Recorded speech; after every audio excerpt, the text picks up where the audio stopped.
Please welcome author James Patterson.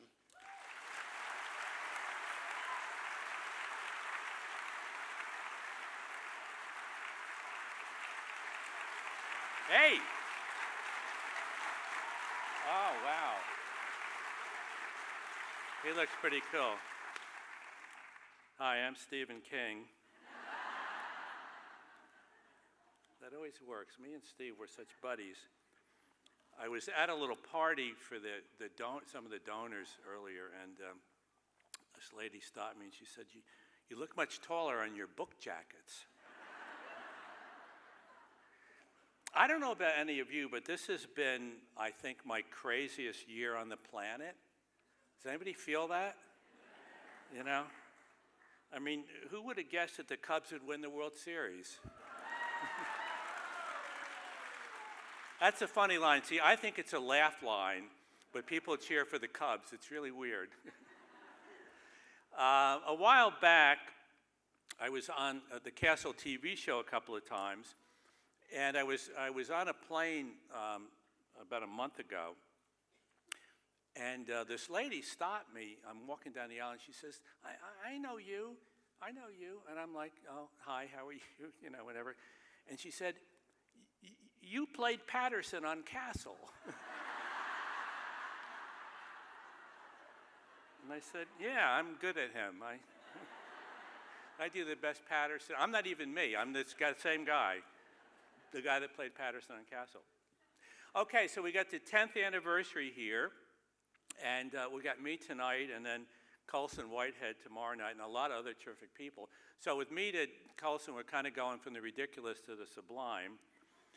And, you know, this is a great thing. I was talking to somebody before about what a very special city this is and how so much of the culture of the city is wrapped around the arts, books, movies, visual arts, et cetera. And that's really special, and I'm sure you all feel that. But I think it's particularly important with books because, and there's a lot of research on this, that reading does make better citizens. It makes better spouses, not always, but sometimes. Better children, which is hugely important, and I'll talk about that a little bit, because readers are, and there are studies on this, readers are more compassionate. Partly because we've read a lot about a lot of different people, and we understand where other people are coming from a little bit more.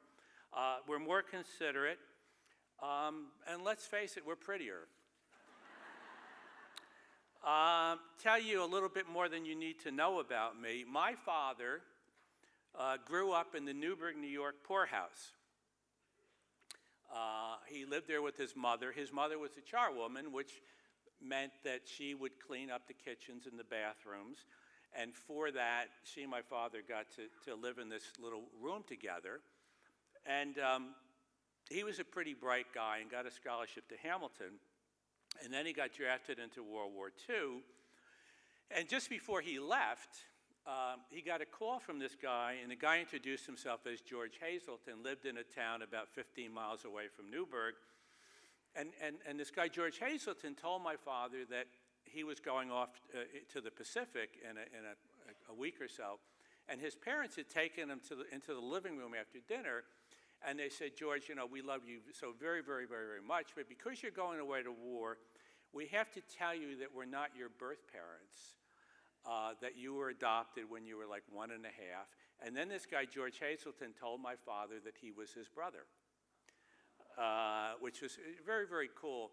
And they both went off to war, and they both came back, and they became the best friends. It was really a wonderful, wonderful relationship between my father and my uncle. And at one point, my uncle called my father up, and he said, I found our father. They had never met him. And he had my grandfather on that side had a reputation as being kind of a scoundrel, and he'd run off on his kids and his wife. And my uncle said, I'm going up to Poughkeepsie. He's tending bar up there. I'm going to go see him. And my father said, I don't want to go. So my uncle went up by himself, and he's in this little bar under the Poughkeepsie Bridge, and a couple of winos in there, and his father, who he'd never seen before, and my uncle. And my uncle doesn't drink, so he ordered a Coca-Cola. And he's sitting here for about 20 minutes, and he's so disgusted by this guy behind the bar, his father, that he left without ever introducing himself. So, you know, it's weird where you come from and the stories. And I always thought that Jack Nicholson should play my grandfather in the movie, you know. So going back to Newburgh, just weird stuff. I went to Catholic high school there, and senior year I applied to Harvard, Yale, Bates, and Colby. And come, I don't know, February, March, whatever, I have heard back from nobody. So my mother and I go into the principal, Brother Leonard, a totally goofy guy, and he confesses that he never sent my transcripts anywhere except to Manhattan College, which was the Christian Brothers College. And I had not applied there, but I'd been accepted and had a full scholarship. And that's the way stuff went in those days. Now, the silver lining was I met Ned Mahoney at Manhattan. So I didn't go to Harvard, but I did meet Mahoney. So, you know, it turned out okay. The advice I got at Manhattan as an undergraduate was stay away from, the guy said, the professor, he said, you write well enough, stay away from fiction. So, you know, okay. Well, you know what happens when we get advice, you know, we're going to have to do the opposite. I was in the PhD program at Vanderbilt then. Yes, I am well-read and literate as hell. And the advice I got there was, at Vanderbilt, was write fiction. So I listened to that professor and wrote fiction. Next came a stint in advertising at J. Walter Thompson. I was in advertising, but I've been clean for over 20 years.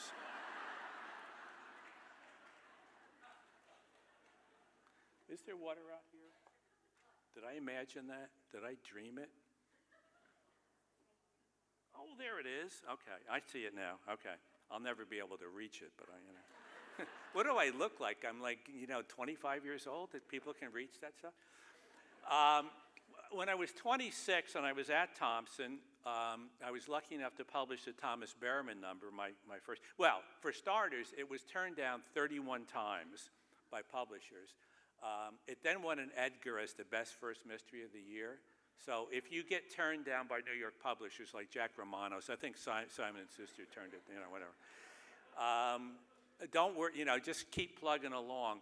I do keep a file with all the editors' names, and sometimes they send me books for blurbs, you know.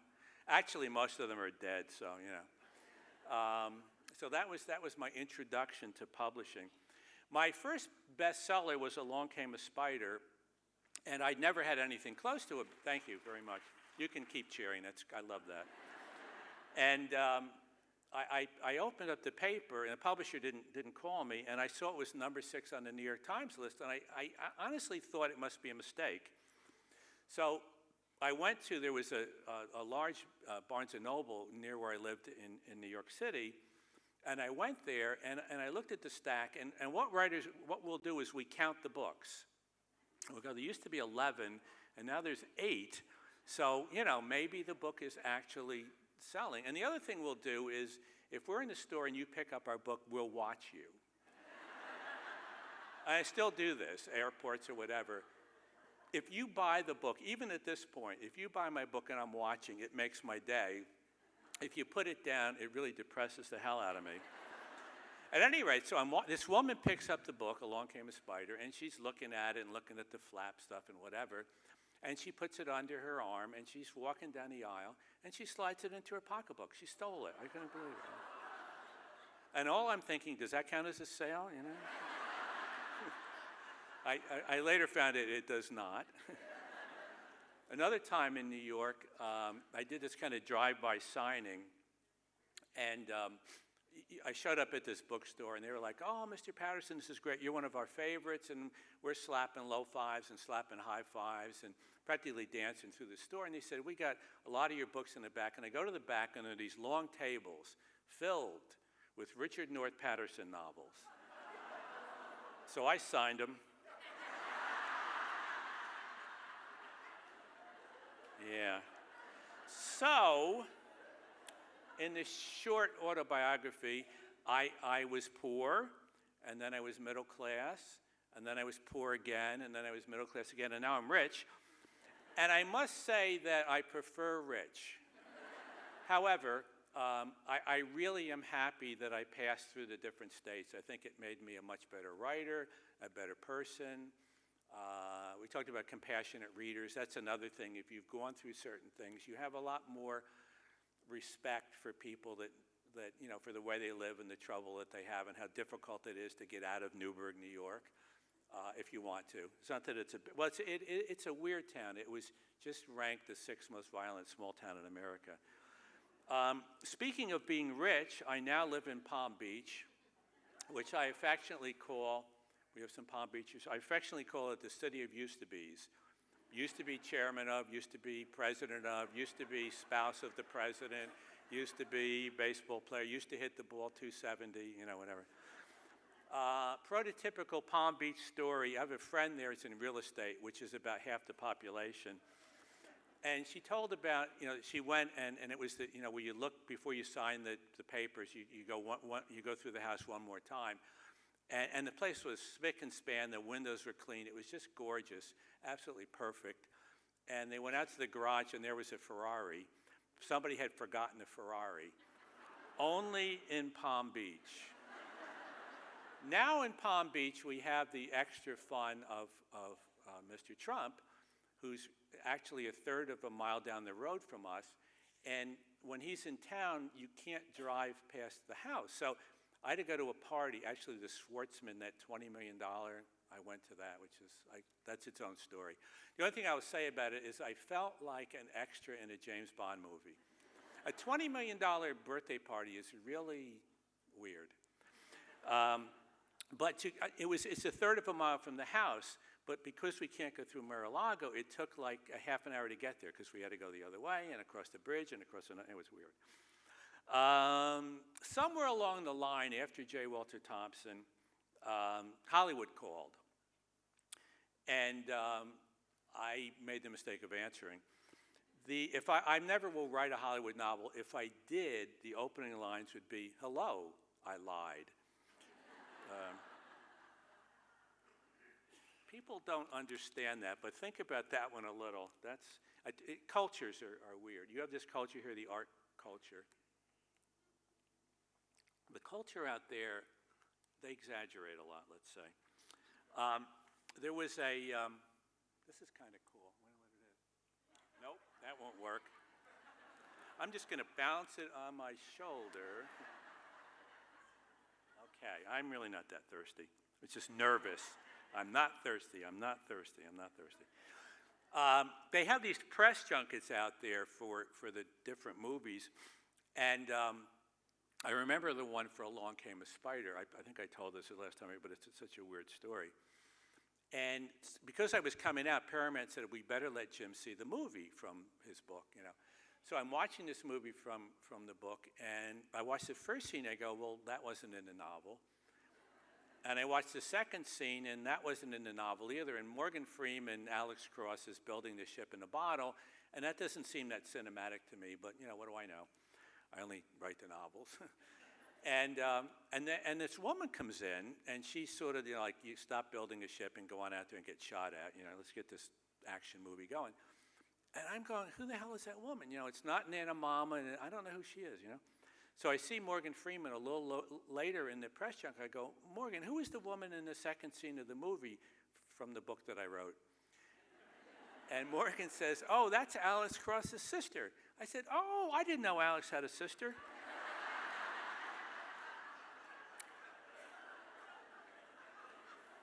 Laugh a minute at Hollywood. All the stories out there are weird. You'll see, because I'm going to tell a few of them. So we got this show Zoo on CBS, and it's coming back, again. So be warned. So they invite me, this is before the first season, they invite me to the writer's room. And I get a certain amount of static for the co-writers and whatever, which I'll talk about that a little bit too. So I go to this writer's room, and there's 10 writers in there, And the walls are filled with all their ideas for the season. And I'm going, well, I usually do all that by myself, but So here are the 10 writers, and everybody's cordial, and it's nice, and we're laughing and whatever.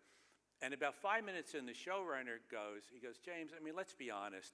I mean, the book, it's a B novel, it's a pulp novel, but trust me, we're going to do an A-plus job on it. You know? So I'm like, okay, cool, dude. I mean, that's going to be a story. And his name, no, I won't tell you that. My best Hollywood moment is I was a cartoon. This was absolutely my shining moment in Hollywood. I was on The Simpsons. And in the episode, Marge is on the beach, and she's reading one of my books, and she goes, "Oh, I just love James Patterson," you know. And then I'm riding on this white horse behind her on the beach, and then magically we dissolve, and she's on the back of the horse. And she goes, "Oh, James, this is so great." And I used to use nursery rhyme titles for Alice Crossway. She says, "Let's think up some nursery rhyme titles for your books." And I'm going, "Margie, I think there's some cooler stuff we could do to that, you know." And then this bell goes, and the alarm thing, and my eyes go back and forth. And then we cut, and it's the bedroom. And Homer walks in, and Marge is in the bed near, and he goes, "Marge, that was great last night, but why did you keep calling me James?" So that's my moment of fame. Cartoon. Donald thinks he's a cartoon. He says that. I don't know, whatever. We have 5 TV series in development out there right now. Murder Games we're definitely shooting the pilot. That's a book that's going to come out. It was going to be called Killer. It's going to be called Dr. Death. They didn't like that title. I finally gave up, so it's just going to be called Murder Games. I'm not sure what the TV show is going to be called. It's about a Yale professor where I could have gone if and he gets involved he teaches behavioral stuff. Alan Cummings is going to play him, the guy from A Good Wife. He's very good, very nice. Impossible to understand unless he speaks American, because he's Scottish. And I don't know what the hell he's saying. You know? You just nod. You go, okay, was that good? So we have that one, and then NYPD Red is being developed by ABC. And then Filthy Rich, I don't know if you caught up with that. That's a nonfiction about Jeffrey Epstein, who is this billionaire who was in Palm Beach, arrested for having some kind of relationships with 40 underage girls. Trump is involved, not in a bad way. Clinton is involved, not in a bad way. Dershowitz is involved. Really fascinating story. Had there been a trial, it would have been one of the biggest trials ever in this country. They avoided a trial, and this guy wound up getting 11 months, which is bizarre. So it's a pretty interesting book, and we're working possibly with HBO. A director writer by the name of Peter Landesman. He did Concussion with Will Smith. So that's going on. Zoo 3 is back this summer. Discovery ID, I don't know if anybody watches, that's true crime. I'm doing one of those. I'm going to host it. So I hadn't done that before, so I thought that would be fun. Celebrity stories I get a kick out of them. I still am, like going to the Schwartzman party, and here's Mitt Romney, and here's Giuliani, and here's Ivanka Trump. It's just kind of fun. So anyway, at one point, I'm out in Hollywood, and Tom Cruise wanted to see me. So I'm like, okay, great. I'd like to meet Tom Cruise. So creative artists, they represent him, and they represent me. We're a little different on their totem pole.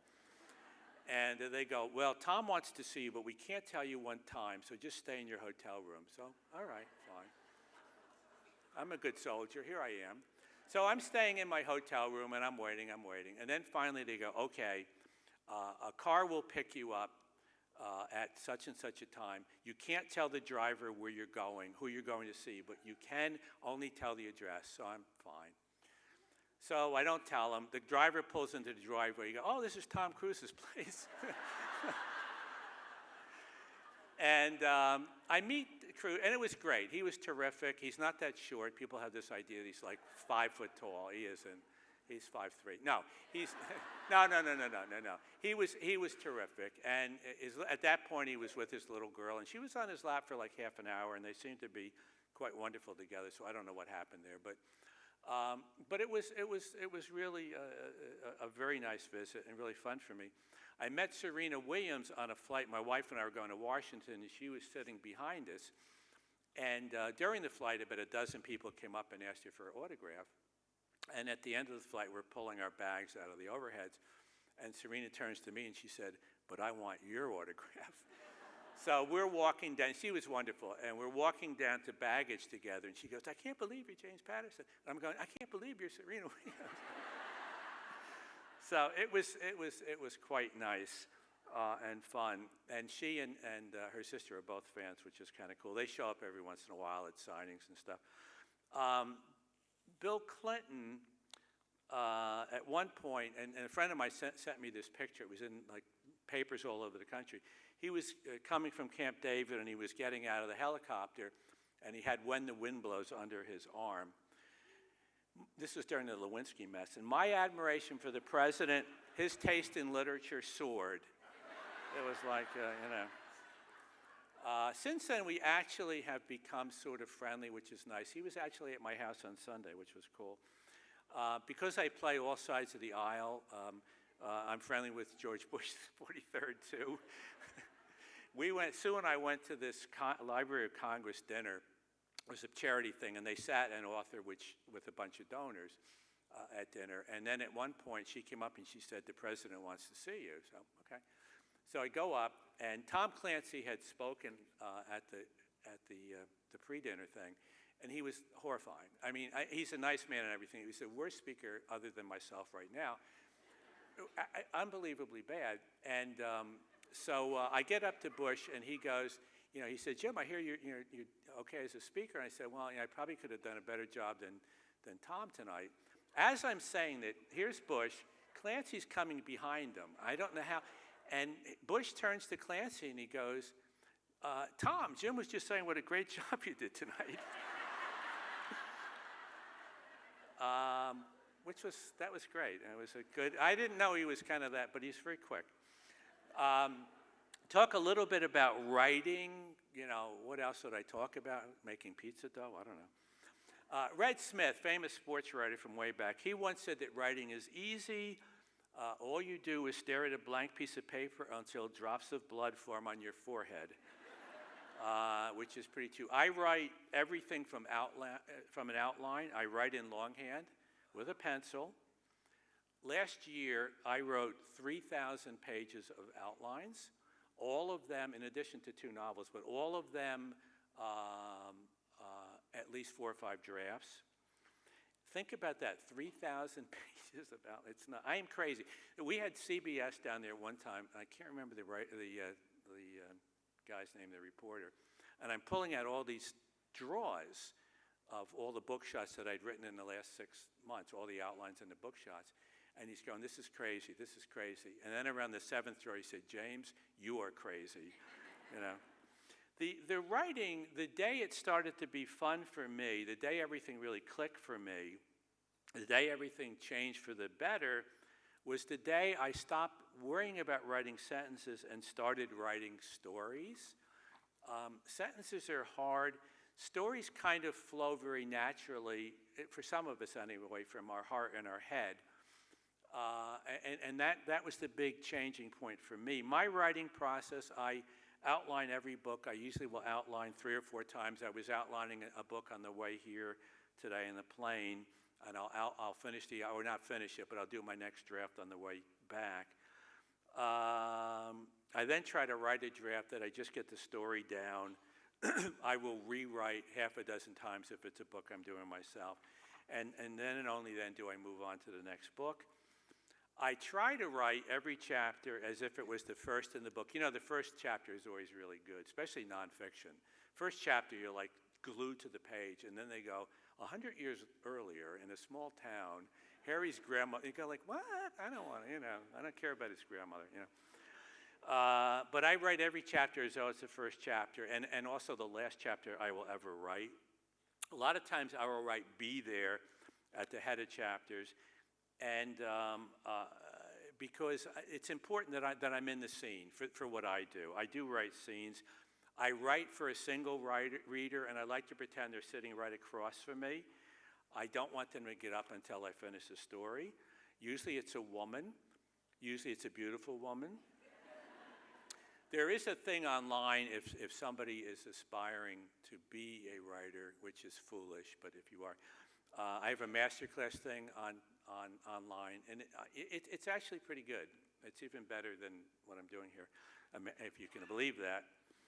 All right, here are some rules for writers, and this is courtesy of Bill Sapphire, and you can take notes if you want, okay?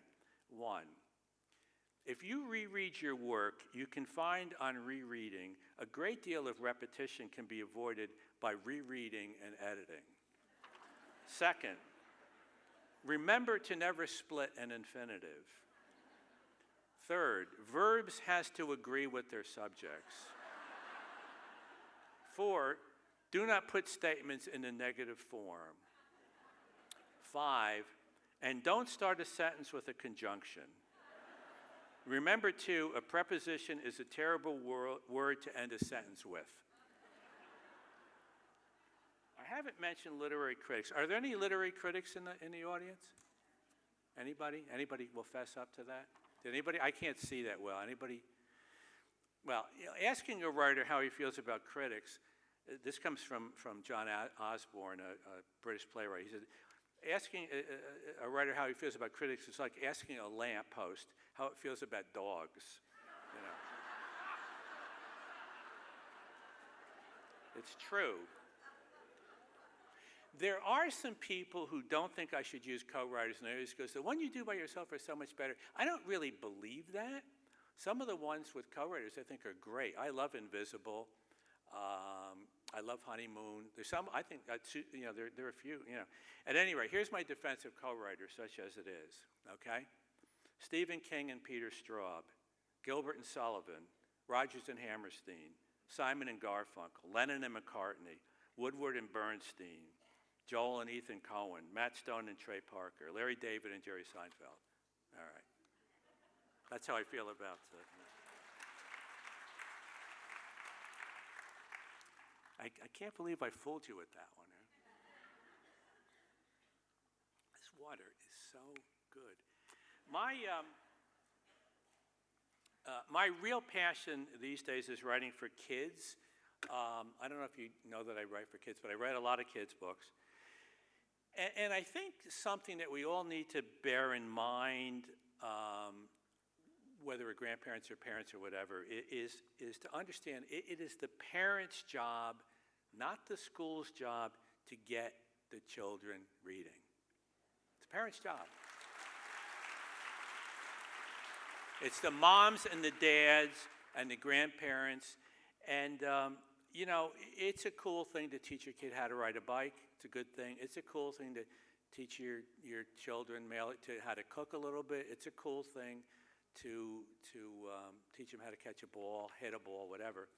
But teaching them how to read and getting them to become good readers is so important.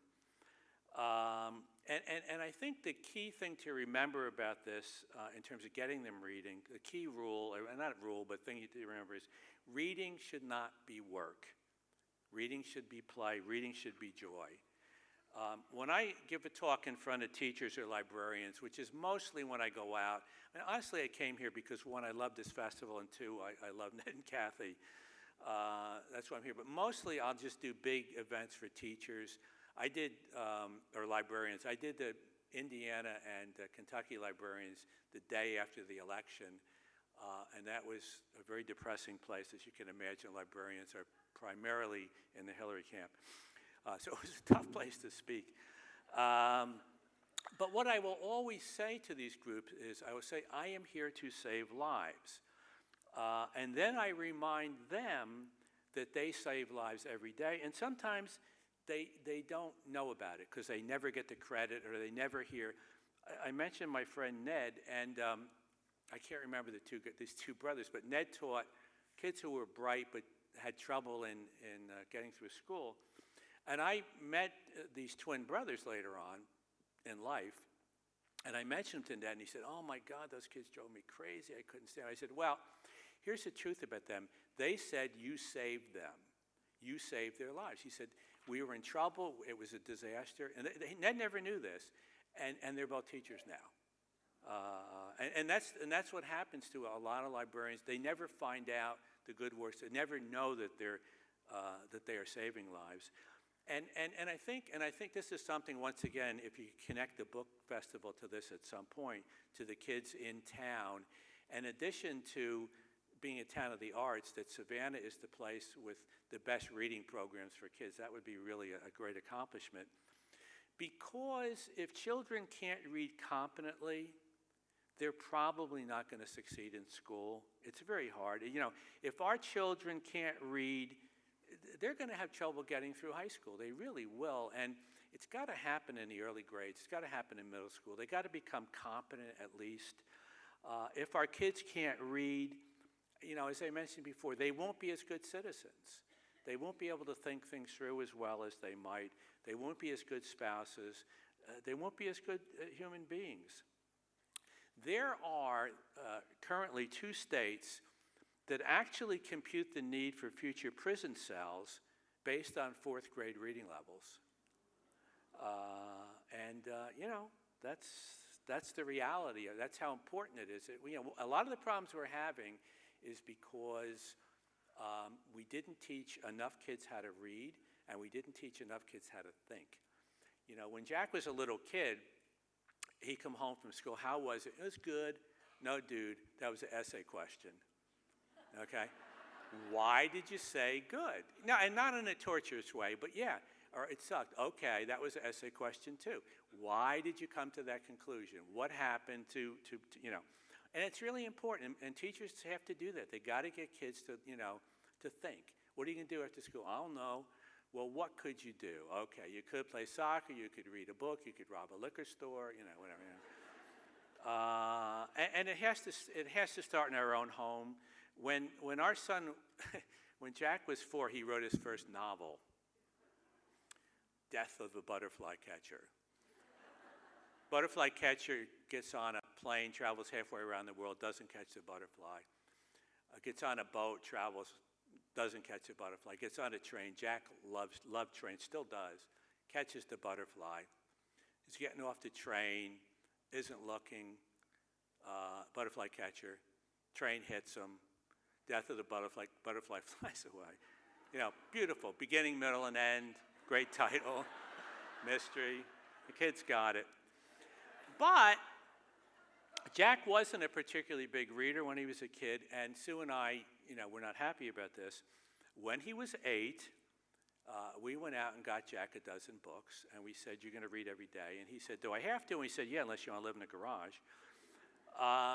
But importantly, we went out and we brought him with us, and we got books that we thought he would probably love. So we got a Percy Jackson, and we got Al Capone Does My Shirts, and Wrinkle in Time, and a lot of books that are they're good and good for you. And over the course of the summer, he read all 12 books. His reading ability went through the roof. He got an 800, you know, in SSATs, blah, blah, blah, blah. He's at Brown now, where they're teaching him to be a little communist. And, it's true. It's true. Actually, that'll get to Brown, and he'll get kicked out. No, actually, they don't care. It's cool. Anything, it's all good, whatever we do there. Communist, fine. Right wing, okay, no, you know. I recently did a kid's book with Bill O'Reilly, Give Please a Chance. And what it's about is really teaching kids to be more, it's for little kids. It's for parents and grandparents to read to the little kids.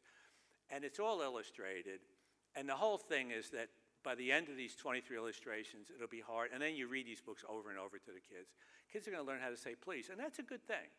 That's a good thing in our society. If more kids said please and continue, Jack still is a please and thank you guy. He doesn't do sir, but he does please and thank you, and it's nice. So for example, the first illustration is it's really, and they're Norman Rockwell, very nice illustrations, and he's holding a dog that's bigger than he is, and you know, can I keep him, Mom, please? And every single illustration is like that. At any rate, so I had this idea, and I knew that we would do well with it. But I'm going, could we do great with it? And I'm thinking about O'Reilly because he, you know, talks about the books every night. So I didn't know him, but I called up. I got his producer, and I said, I got something I want to talk to him about. And then 20 minutes later, he's on the phone, and he was afraid I was going to bawl him out for something. I said, no. I told him the idea, and he said, I'm in. And he said, have your people call my people. And I said, well, I am my people. He said, all right, well, then you call my people, you know. And that's how that happened. And, it's a good thing. It's a good thing. And we're going to do now, give thank you a try. Same thing, getting kids to say thank you for just stuff in life. Please and thank you, two really good things. Okay, now I'll do my two greatest hit stories, and then we'll do a Q&A. How are we going to do the Q&A, by the way? Am I going to be able to see anybody? Or? Oh, so cool. We're going to bring the lights up. I'll be able to go for the water. This is going to be so much fun. So as I said, I grew up in this little town, Newburgh, and when I was, 8 or 9, my grandfather, during the week in the summers, one day a week he would take me on his frozen food and ice cream delivery truck route, and we'd pack up this stuff around 4 o'clock in the morning. We'd be on the road by 5, and that's not the most glamorous job in the world to be doing it 6 days a week. But we'd be going over the Storm King Mountain. He'd be singing all the song, put another nickel in the Nickelodeon, all those crazy old songs. And he said to me, and he had a terrible voice. He had a hideous voice. But he said to me, Jim, I don't care what you do when you grow up. I don't care if you become the president or a doctor, if you wind up driving a truck like I do. He said, but just remember, when you go over the mountain to work in the morning, you got to be singing. And I've never forgotten that, and I do. Every morning I wake up, I don't sing, but I'm singing. You know what I mean? So that's my grandfather's story. The last story, which I told the last time I was here, and it is sort of like my theme songs, like the Beatles, let it be, let it be. And this one was reported, true story, reported in the San Francisco Chronicle. And what had happened was this a female humpback whale got entangled in all this spider webs of crab tracks and lines. And there literally are hundreds of pounds of traps and ropes around her tail and torso and through her mouth. And it seemed like that was going to be the end of this whale. And a rescue team arrived, and after a couple of hours, they decided the only way to possibly save this whale, which is a long shot, was they had to dive in and literally untangle her by hand. And these volunteers worked for almost a full day with these little curved knives, and they eventually freed the whale. And when she was free, instead of just immediately swimming out to sea, she swam around her rescuers in these joyous little circles. And she went and bumped virtually every single one of the rescuers one at a time, and she nudged them and pushed them, who knows, but sort of as her way to say thank you. And these rescuers said it was the most incredibly beautiful experience of their lives. And many of the rescuers said they will never be the same after the experience. And that's the way we feel when we're doing the right thing about reading, when we're coming to book festivals like this, when you're a teacher and you devoted your life to getting kids to think and read, or a librarian. So that's what I got in this. And then we're going to do the Q&A, and you can ask me really what I think of co-writing and Hollywood and all that stuff. Yeah.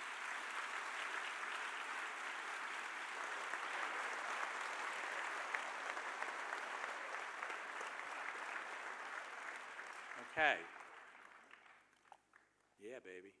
What am I doing? You put your hand up and talk. It's cool. Yeah. Oh, she's just scratching her head. All right, that's fine. Right where? There we have a question right here. Yeah. You can go to the lines. There's some of them up front. You can just ask me a question. I'll repeat it. It's cool. Good evening. It was a Good pleasure evening. to hear you speak. Thank you. As a Brown She's my alum, I sister. can She assure likes my you stuff. your son is well on his way to becoming a communist, albeit a temporary one. I consider myself to be a tremendously literate person. I'm probably one of the few people in the room that had never read one of your books before this festival. And you consider yourself literate? I know. Well, you certainly have a high opinion of yourself. My mother is sitting right next to me. No, just kidding, just kidding. I don't blame you. I don't blame you. I was telling somebody before, look, if I was an author and I hadn't made it, I would hate me. So the Amazon box arrived last week Yeah. with Cross the Line. And I took a deep breath, and I was like, okay, I'm going to hear him speak. I need to read the book. I was so riveted by the book, I skipped Shabbat dinner with my mother-in-law. No, My husband- You have to teach her a little bit about My husband, who doesn't read, Thank is you. now entranced. And my entire kind of preconception of James Patterson, who I associate a lot of times with the airport, has been shattered. What do you have? You don't like me and you don't like airports. What else don't you? No. I loved it. I have more on the way coming from Amazon. No, the only real problem I have with critics is, and this happened in the New York Times one time. He said, "I never read any of his books, but I don't like them." What? You read them and then don't like them. And I it's was funny floored. not to like there. Cross the Line is sort of in the middle of my better books. There are some pretty cool ones. I loved it. And then every Invisible few is chapters really you have good, Nana yeah. Mama and you get what she's cooking for dinner and the guy running out from the lottery and then you're back with the guns and the motorcycle. I was enthralled. My question for you, I am getting to a question, Oh, there's a is pot, okay. mostly just how do you reconcile inspiration with discipline? And if you're churning out 3,000 pages of outlines annually, your discipline must be unparalleled. But you also spoke to being driven by story and creating stories. So how do you balance discipline with inspiration? They work together for me. I mean, I always have so many. That's why writing the book shots, the little novellas which I did a lot of them in a hurry, and I loved it. It was exhilarating to tell that many stories. And the novella is an interesting form because writers haven't experimented with it too much because for the most part, publishers, they're too short for most publishers to publish. I mean, occasionally, Stephen King did 4 in different seasons, and Love Story was really a novella. So it happens occasionally, but for the most part, publishers don't want them, and magazines don't want them because they're too long. So writers, for the most part, I did it for the most part like 4 times, and Jack does that, like. But I found writing novellas, I find it really exciting and different, and it's a nice form for me. Next. Da, da, da, da, da, da, da, da, da. No, somebody ask a question up here. It's cool. Just raise your hand and anybody. Yeah, cool. Hi. I was reading in the news the other day, they found the gentleman in the Russian consulate that was bludgeoned on election day. Would something like that ever make it into one of your stories? I couldn't quite follow. Couldn't hear it? Now Can you I hear me can. now? Yeah, Okay. now we're doing it. Yeah. There was a gentleman found bludgeoned in the Russian consulate on election day. Would something like that, like a true crime, ever make it into one of your novels? Yeah, I mean, you read things in the it's stuck in your head. I don't like writing nonfiction as much because, for example, I did a book on King Tut, which I don't really like the book, but it didn't turn out as well as I would have. I don't know, but I wanted him to live. I wanted Tut to live, and in a novel, I can just do that. I get to the end. I thought he was going to die, but he's not. So so I can't do that with the nonfiction. And I'm limited. I'm just limited. I don't like that. Yeah. Limited by reality. Where are we? Yeah, right there. Man, white shirt, glasses, good looking. Nice looking wife too. Yeah.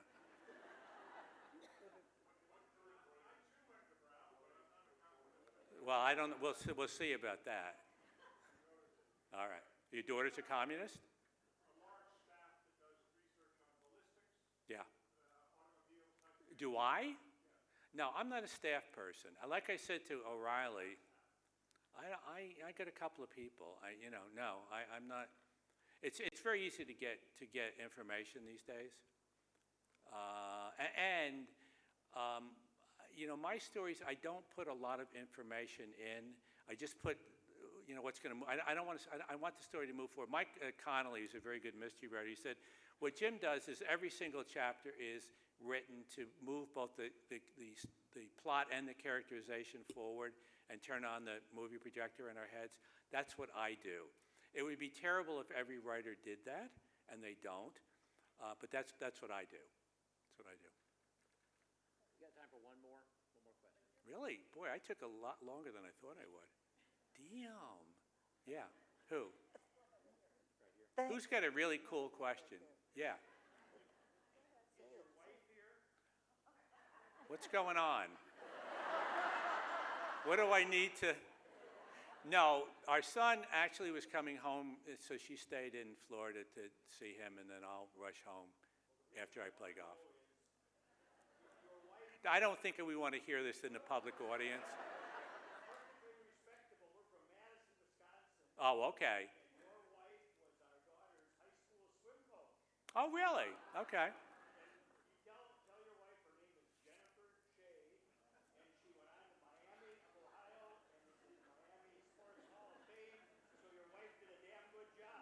Excellent. Well, Sue was a four-time All-American at Wisconsin swimmer. She's a very good swimmer. She's not here, and she knows this guy. Obviously, I don't know what that was all about. One more. That actually was like a book. It was a good book. Who has a question? Thank you for being here, Mr. Patterson. I'm sorry. Yeah. I've enjoyed your remarks. I've read a lot of genres in the last 5 years, and one of them being historical fiction. And one thing I've noticed is that reading and writing in those books by the youth is more of a pull than a push. And I think that what I'm hearing from you, and part of what you're doing with your books for young people, is that you're trying to motivate that pull and maybe a bit of a push. I just want to keep them reading, especially with kids. You know, a lot of kids, especially, well, kind of especially boys. I hate to do the sexist thing, but a lot of boys, they'll look at a book like this and go, I write a lot of them where there's illustrations too, and it just helps them to get into it. They've read like 3 or 4 chapters before they know it.